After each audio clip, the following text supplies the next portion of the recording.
రైతు సోదరులందరికీ నమస్కారం. మొక్కజొన్న పంటలో కలుపు మొక్కల వలన పంటకు అధిక నష్టం జరుగుతుంది. గడ్డి, తుంగ, వెడల్పాకు అనే 3 రకాల కలుపు మొక్కలు ఉంటాయి. ఈ 3 రకాల కలుపు మొక్కలను చంపగలుగుతూ మొక్కజొన్న పంటకు హాని చేయని లాటరీ గురించి ఇప్పుడు తెలుసుకుందాం. మొక్కజొన్న పంట 12 నుండి 15 రోజులు సమయంలో కలుపు మొక్కలు 2 నుండి 4 ఆకుల దశలో ఉంటాయి. లాటరీ పిచికారీ చేసే ముందు బకెట్లో కలుపుకునే విధానం: ఒక బకెట్లో 10 మగ్గుల నీటిని పోసుకోవాలి. ముందుగా దానిలో హెక్సాజైన్ 1/2 kg కలుపుకోవాలి. 115 మిల్లీలీటర్ల లాటరీను కలుపుకోవాలి.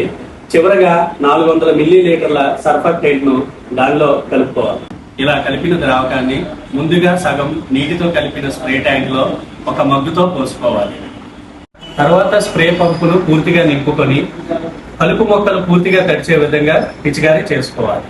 ఇలా పిచికారీ చేసిన 7వ రోజు నుంచి కలుపు మొక్కలు చనిపోవటం లేదా ఎండిపోవటం ప్రారంభమవుతుంది. 10 నుండి 12 రోజుల్లో పూర్తిగా చనిపోతాయి. రైతన్నలారా, గ్రోమోర్ లాటరీను వాడండి. కలుపును చంపి మొక్కజొన్న పంటను కాపాడండి. అధిక దిగుబడితో లాభాలు సాధించండి.